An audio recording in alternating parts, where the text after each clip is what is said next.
Nearly 2.5 million people tuned in to watch two women play basketball on a Saturday afternoon. Not a playoff game. Not a championship. A regular season opener. Let that sink in for a moment, because that number doesn't just tell you about a game.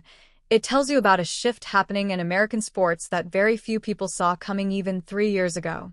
The Indiana Fever and the Dallas Wings tipped off on opening weekend of the WNBA season, and what followed was exactly the kind of game you'd script if you were trying to hook a nation. Lead changes, clutch plays, and a final score of 107-104. Dallas pulling it out by 3 points in a game that felt like it could have gone either way until the final buzzer. But here's the thing, the result almost didn't matter. What mattered was who was on the floor. Caitlin Clark, Paige Bueckers. Two names that carry weight far beyond the sport they play. And when those two names appear on the same broadcast, people show up. 2.49 million of them, to be exact. That made it the second most watched regular season WNBA game ever on ABC or ESPN. Second most. Ever. In a regular season opener. That's not a fluke. That's not luck. That is the payoff of years of cultural momentum that finally found its moment.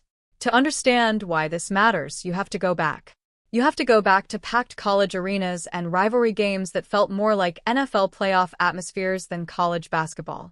You have to go back to Iowa versus UConn, two programs, two fan bases, two superstars who spent their college careers being compared, contrasted, and pit against each other by every analyst, every commentator, every casual sports fan who suddenly found themselves caring about women's basketball in a way they never had before. Clark and Bueckers didn't just play college basketball. They built something. They built an audience. And that audience followed them here. Nielsen's big data and panel ranked that game 14th among all sports viewing last week.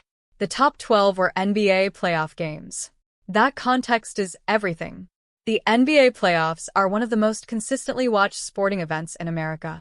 Generations of fans, decades of tradition, global superstars in the primes of their careers.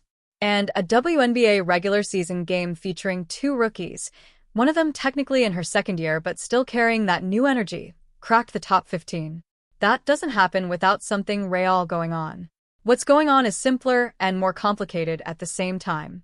The simpler part is this: great players attract viewers. It has always been true, and it will always be true. When someone does something on a court or a field that makes you stop scrolling, stop talking, stop whatever you're doing just to watch, that is the foundation of all sports viewership. Clark has that. Bueckers has that. Put them on the same court and you've got appointment television in a world where appointment television is almost extinct. The more complicated part is what happens around those players. The infrastructure of fandom. The social media clips that spread before the broadcast even ends. The podcasts breaking down every play the next morning, the sports media cycle that treats a WNBA regular season game with the same energy it would give an NBA playoff series. That infrastructure didn't exist 5 years ago. Not at this scale. The league has benefited enormously from a media environment that is now genuinely interested in covering women's basketball as a product worth covering, not as an afterthought or a feel-good story, but as actual sports content that drives engagement and clicks and conversation. And the conversation around this particular game was loud. Clark finished with strong numbers. Bueckers showed exactly why she was the most anticipated rookie entering this season. The Wings held on to win, and suddenly we have a storyline built for the entire season, a rivalry that started in college, moved to the pros, and is now playing out on a national stage in front of millions of people who are genuinely invested in how it unfolds. Sports media runs on storylines. This one writes itself. But let's not get too comfortable with the celebration, because there's a harder question sitting underneath all of this. Is this sustainable? Is 2.49 million viewers the beginning of something, or is it a peak? Because the WNBA has had moments before. There have been players before who generated real excitement, real viewership spikes, real cultural momentum, and then for various reasons, some inside the sports control and some outside of it, that momentum didn't always compound the way everyone hoped it would. The league knows this. The players know this. And the smartest people inside women's basketball right now are asking themselves what it actually takes to convert this moment into a movement. Part of the answer is infrastructure that doesn't depend on any single name. Clark and Bueckers are extraordinary, but a league built on the backs of two players is fragile. What happens in a season where one of them goes down with an injury? What happens in 5 years when the next generation hasn't quite arrived yet? The WNBA needs to use this window, and it is very much a window, to build the kind of institutional fandom that doesn't evaporate when circumstances change. That means better arenas, better broadcast deals, better pay that keeps elite players in the league instead of overseas, and better marketing that tells the stories of every player on every roster, not just the two with the most college highlights. The other part of the answer is simpler. Keep putting on games like this one. 107-104. Clark versus Bueckers. A tight game, a national broadcast, and 2.5 million people who chose to spend their Saturday afternoon watching women's basketball. That is the product. That is what people showed up for. And every time the product delivers, every time the game itself earns the attention it receives, the foundation gets a little stronger. There's something worth stepping back and appreciating here, separate from the business conversation and the viewership metrics and the comparisons to the NBA. Two women, both in the earliest stages of their professional careers, turned on television sets in 2.49 million homes on an otherwise ordinary spring weekend.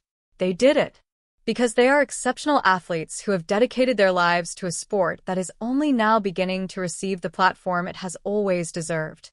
The number matters, but what the number represents matters more. The WNBA's opening weekend didn't just deliver a great game. It delivered proof.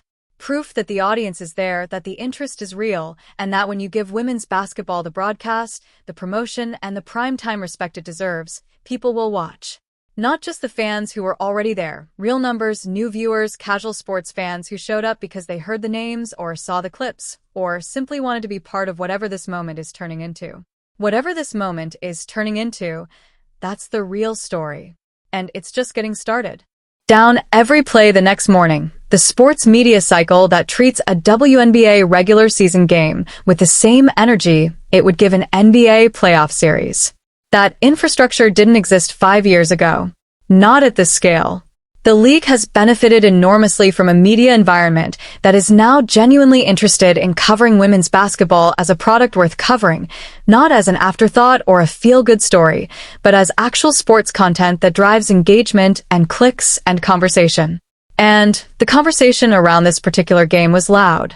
Clark finished with strong numbers. Bueckers showed exactly why she was the most anticipated rookie entering this season. The Wings held on to win, and suddenly we have a storyline built for the entire season, a rivalry that started in college, moved to the pros, and is now playing out on a national stage in front of millions of people who are genuinely invested in how